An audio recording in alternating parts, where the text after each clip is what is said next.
Welcome to Inline Edge, your guide to rollerblading and inline skating in the USA.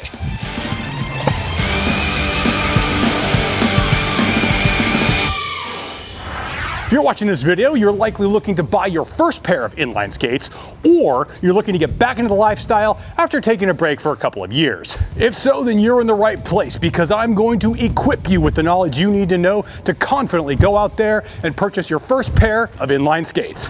First, we're going to go over the anatomy of an inline skate and cover the names of the components. Second, we'll look at the different types of inline skates so you can more accurately identify the pair to fit your needs. Finally, we'll look at the retailers where you can purchase the skates, and there are some definite do's and don'ts in this category. First up, the anatomy of an inline skate. All inline skates have three major components: the boot, the frame, and the wheels. There are two main types of boots: the soft boot and the hard shell.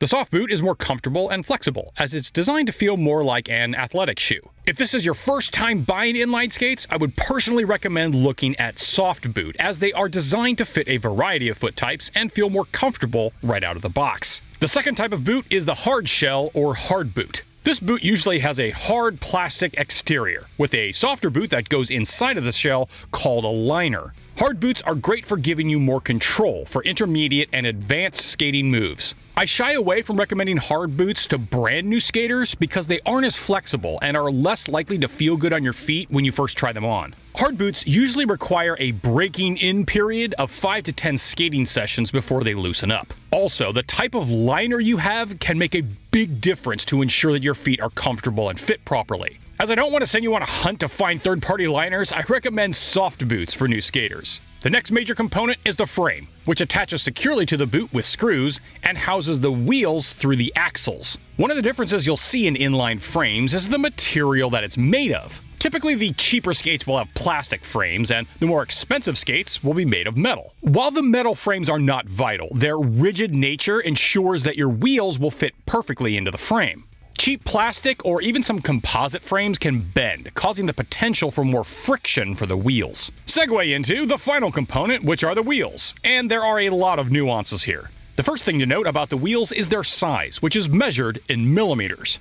Just look for the mm next to the number to identify the size. Typically, smaller wheels, around 60 millimeters, are meant for stability and are better for doing tricks at places like skate parks. Larger wheels, around 100 millimeters, are meant for speed and are better for flat, urban surfaces. The happy medium is around 80 millimeters, which tends to be the most common as they serve as a jack of all trades. The next trait of inline skates you need to know is the firmness, which is the number that is followed by the letter A. The lower the number here, the softer the wheel, and thus the better grip you'll get on a given surface. The higher the number, the more firm the wheel, which usually means it won't wear down as quickly, but you do sacrifice grip, meaning that they are more likely to slide depending on the surface. Anywhere from 80A to 88A is great for beginners. Most inline skate wheels have two bearings that are separated in the middle by a donut called the spacer. When looking at the specs for bearings on inline skates, you might see the words to describe bearings like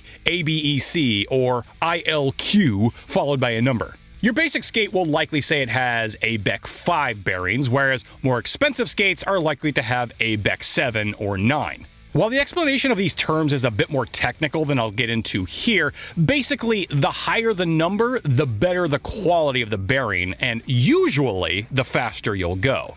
Whew. Okay, now I know that was a lot to take in, but now that we know the basics, you can spot the differences between the different type of inline skates that are out there. Just like how there are different types of bicycles, like for BMX, mountain, and racing, there are different types of inline skates depending on the different activities that you're interested in. As a novice skater, you'll likely be looking to buy fitness skates, or sometimes called recreational skates. They usually feature a soft boot, which gives you more of a feel like a tennis shoe and thus is more comfortable than a hard boot. The frames are usually made specifically for that style of boot and thus cannot be swapped out with different frames. Also note the heel brake, which is standard on fitness skates to help you slow down before you need to stop. The wheels are usually medium-sized, around 80 millimeters, and 85A firmness, making them good for a variety of surfaces. Tri-skates are aptly named because they have only 3 wheels instead of 4. They usually have soft boots for comfort, but you can find them in hard boots as well. The wheels are significantly larger at 100 millimeters or higher, designed to go faster and ride smoother on rough surfaces like asphalt. The 100 millimeter wheels are still okay for beginners, but I would recommend not going any higher to the 110 or 120 millimeter wheels just yet. You really need to master proper braking first to match the higher speeds that larger wheels can offer. Freestyle skates are essentially the more advanced version of fitness skates. This is where you'll start to see more hard boots, which are better for control, but they likely will not be as comfortable on your feet out of the box. The frames are usually made from a lightweight metal like aluminum, and note that many versions do not come standard with a heel brake. These skates are designed for tight maneuvers and great for activities like slalom. Okay, now there are 3 additional types of inline skates that you're likely to see while you're out there shopping, but honestly, I'm not gonna be able to recommend them for novice skaters. Let's take a quick look at what they are. That way you'll be able to know them when you spot them, and why you'll probably wanna come back to them later after you get more experience. Roller hockey skates are identifiable by the laces traveling the length of the boot and usually don't have straps, which could become dislodged during a hockey game. Unless you're specifically looking to play roller hockey, you don't need to look at them too closely right now. Aggressive skates have hard shell boots, smaller wheels, and a curved section in the middle of the frame called an H-block. These are built for skate parks and for doing more complicated tricks, which you may be interested in only after you've mastered the basics of inline skating. And then we have speed skates. With their signature low cuff boot and large wheels, they're specifically designed to be light and fast. But in that pursuit, they sacrifice the comfort and support that novice skaters need to learn the basics. Again, these are for advanced inline skaters. There are even more styles out there, such as off-road inline skates. Yeah, these things do exist. But we're getting a bit far off the beaten path, so let's get back to basics. Now, as I previously mentioned, you're probably gonna be looking for fitness skates if you're a novice skater, but where should you shop?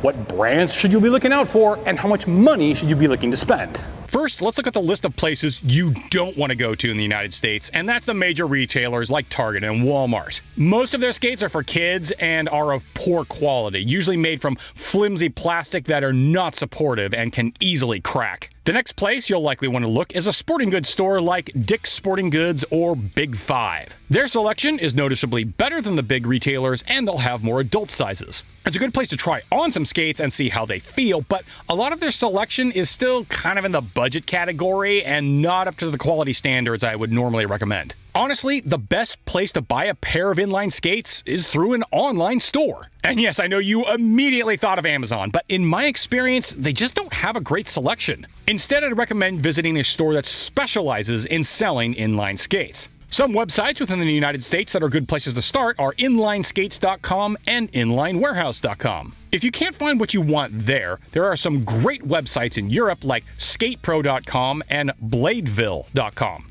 Personally, I've made many purchases through SkatePro, and they have great customer service, so they are easy for me to recommend. If you still want more options, there are some boutique shops to check out, like locoskates.com, where I bought my aggressive skates for the skate park. You can also check out good old eBay or Facebook Marketplace. You may get lucky and find a great deal on a pair of used skates in your size and save some money. I'll be sure to leave links to some of these websites in the description of the video.